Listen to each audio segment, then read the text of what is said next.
ఈరోజు natural juice తయారు చేసే విధానం మనం ఒకసారి చూద్దాం, సరేనా?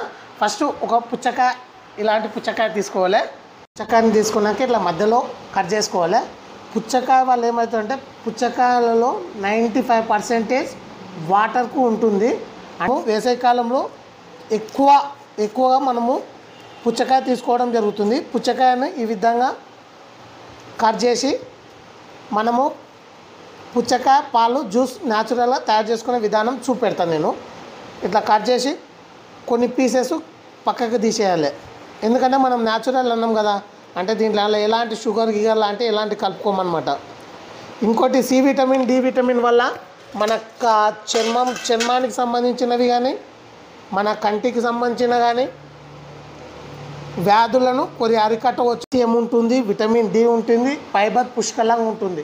ఫైబర్ ఉండడం వల్ల ఏమవుతుందంటే మన జీర్ణ వ్యవస్థలో ఏమన్నా మనం తిన్న వేస్ట్ పదార్థాలు ఎక్కువ ఉన్నా అది ప్రేగులను శుభ్రం చేస్తుంది, మల విసర్జనకు ఎంతో దోహదపడుతుంది. తృప్తికరంగా ఉండే పరిపూర్ణ మిశ్రమాన్ని కల్పిస్తుంది. ఏది మన పుచ్చకాయ లేకపోతే వాటర్ మిలన్ అంటారు.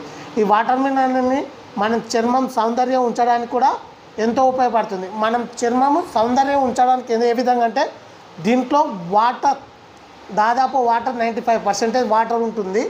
మన చర్మం సున్నితంగా ఉండాలంటే మన మానవ శరీరంలో బాడీ మొత్తం ఒక జల్లెల ఆకారంలో రంధ్రాలు ఉంటాయి, అవే స్వేదరంధ్రాలని. ఆ రంధ్రాలకు వాటర్ అందించడం వల్ల వాటర్ అనేది పుచ్చకాయని ఈ విధంగా కట్ చేసుకోవాలి.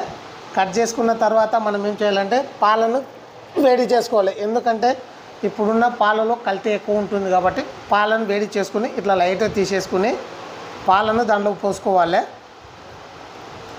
ఇలా పాలను పోసుకోవాలి.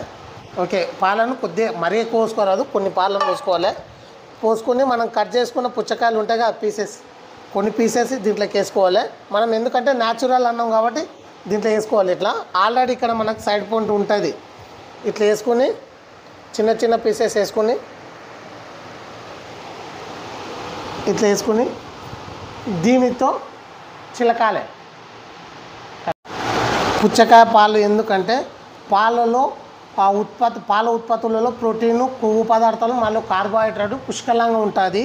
దీంట్లో వాటర్ శక్తి ఉంటుంది, మన చర్మానికి సంబంధించింది కానీ గుండెకి సంబంధించి పుష్కలంగా ఉంటుంది, కాల్షియం పుష్కలంగా ఉంటుంది, అయోడిన్ పుష్కలంగా ఉంటుంది, ఫాస్ఫరస్ అధిక మొత్తంలో ఉంటుంది, జింకు, మెగ్నీషియం ఇవి పాలలో ఉంటాయి.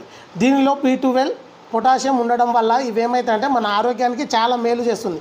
ఇట్లా చేసిన దాన్ని ఇట్లా చిలకాలి. ఎలా చిలకాలంటే నాకు వంట రాదు కాబట్టి కొత్తగా మన కోసం నా యూట్యూబ్ ఛానల్ వాళ్ళు మంచిగా ఉండాలని, ఆరోగ్యంగా ఉండాలని ఇట్లా చేయడం ప్రయత్నం జరుగుతుంది. ఫస్ట్ టైం ఇది ఆరోగ్యకరమైన జ్యూస్ కాబట్టి ఇది మంచి విషయమే. దీనివల్ల ఎలాంటి హెల్త్ ఖరాబు కాదు. ఇదేంటంటే ఇది మితంగా తీసుకోవాలి, అంటే ఎంత పరిమాణం తీసుకోవాలో అంతే తీసుకోవాలి. అమితంగా తీసుకుంటే ఎందుకంటే మెగ్నీషియం, కాల్షియం, ఫాస్ఫరస్లు అధిక మొత్తంలో పాలలో ఉంటుంది, దీంట్లో ఉంటుంది కాబట్టి హెల్త్కి ఇన్ఫెక్షన్ అవుతుంది. మనం ఇప్పుడు ట్యాబ్లెట్ ఎంత మోతాదులో తీసుకుంటామో రోజు ఒక గ్లాసు ఇది తీసుకున్నామనుకో మన చర్మ సౌందర్యానికి కానీ మన జీర్ణ వ్యవస్థకు కానీ మరియు ఆరోగ్యానికి కానీ ఎంతో రుచికరంగా ఉంటుంది. మనకి దీంట్లో మనము కొన్ని పండ్లు స్వీట్ ఉంటాయి, కొన్ని పండ్లు స్వీట్ లేకుంటాయి. దీనికోసం మనము చక్కెర వేసుకోవాలనుకుంటే వేసుకోవచ్చు. కాబట్టి మనం న్యాచురల్ అంటున్నాం కాబట్టి మనం చక్కెర లేకుండా ఈ విధంగా మెల్లగా చిలుక్కోవాలి. ఎందుకంటే ఇది దీంట్లో ఉంటాయి కాబట్టి మనం గ్రైండర్లో వేసుకోవచ్చు. నేను గ్రైండర్ ఏమన్నా న్యాచురల్ అన్నా కాబట్టి న్యాచురల్ మనం గ్రైండర్ యూజ్ చేయరాదు, ఎందుకంటే వీడియో తీస్తుంది.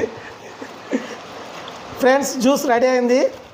ఇక్కడ ఫ్రెండ్ ఈ విధంగా చిలకాలి మొత్తం. ఇది గ్లాస్లో